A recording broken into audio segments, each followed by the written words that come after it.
వచ్చింది.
లైటింగ్ రాకపోతే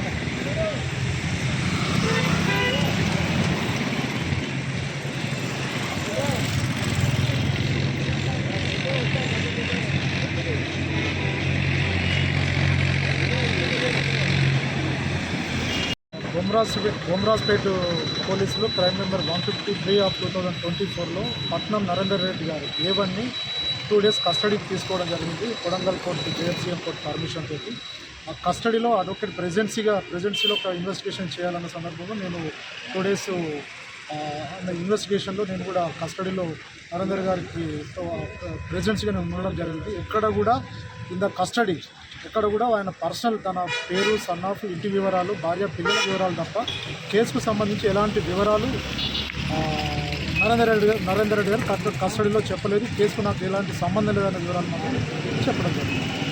2 రోజుల పాటు పోలీసులు కస్టడీ తీసుకున్నారు. ఏమేమి విచారణ చేసిండ్రు అంటే మీరు ప్రత్యక్షంగా మీరు కూడా ఉన్నారు కదా? అందులో కొన్ని జరిగింది. ఫార్మా ఇష్యూస్కు సంబంధించి రైతుల పక్షాన మీరు ఉంటున్నారని అలిగేషన్స్ వచ్చినాయి అని అంటే ఎలాంటి అలిగేషన్స్ రాలేదు. అసలు ఆ ఇష్యూకి నాకు సంబంధం లేదు. అది ఎవరు చేశారో ఎందుకు చేశారో అనేది నాకు సంబంధం లేదు. తప్పుడు కేసులో నన్ను ఇరికించారు. దిస్ ఈజ్ ఏ ఫాల్స్ కేసులో ఇరికియడమే కాకుండా ఫాల్స్ కస్టడీలో కూడా నన్ను ఇలా 2 రోజులు నన్ను ఇబ్బంది పెట్టేలాగా చేసిన సందర్భంలో నేను దీన్ని ఫైట్ చేస్తానని చెప్పడం. అంటే నరేందర్ రెడ్డి గారు పోలీసులకు అసలు సహకరించలేదు, తర్వాత ఏంటంటే ఫోన్ ఆయన పాస్వర్డ్ కూడా చెప్పలేదు అని చెప్పేసి సమాచారం వచ్చింది. పోలీసులు అంటే మన ఆన్ రికార్డ్ రిమాండ్ రిపోర్ట్లో పోలీసులు ఫోన్ సీజ్ చేసిన సందర్భంలో దానికి సంబంధించిన పోలీసు వాళ్ళకి అథారిటీ ఉంటుంది. పాస్వర్డ్ చెప్పకపోవడం అనేది అది తన పర్సనల్ లిబర్టీ. ఆర్టికల్ 20 Clause 3 అనేది క్లియర్గా చెప్తుంది కాన్స్టిట్యూషన్.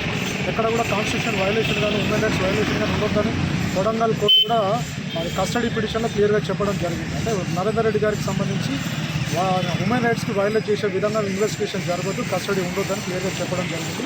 ఆ పాస్వర్డ్ ఇష్యూ అనేది తన పర్సనల్ ఇష్యూ, తన పర్సనల్ డాటా ఉండొచ్చు, పర్సనల్ ఇష్యూస్ ఉండొచ్చు. కానీ phone already seized by the concern police.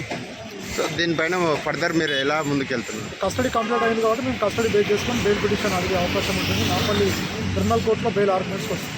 అంటే ఇప్పుడు కొడంగల్ కోర్టు కాకుండా హైకోర్టు కూడా వెళ్ళింది కదా, ఫర్దర్ మళ్ళీ ఇంకేమన్నా బెయిల్ కోసం? ప్రజెంట్ ఇప్పుడు కోర్టు కేసుని ఇది వికారాబాద్ డీజే కోర్టు కేసుని ట్రాన్స్ఫర్ చేసింది కాబట్టి నాంపల్లి కోర్టులో ఫైల్ చేశాము. ఆ కోర్టు దృష్టికి తీసుకెళ్ళాము. ఇవాళ కానీ రేపు కానీ ఆ బెయిల్ పిటిషన్ ఆర్గ్యుమెంట్స్ ఉంటుంది. ఈరోజు కొడంగల్ కోర్టుకు తీసుకొచ్చింది కస్టడీ తర్వాత.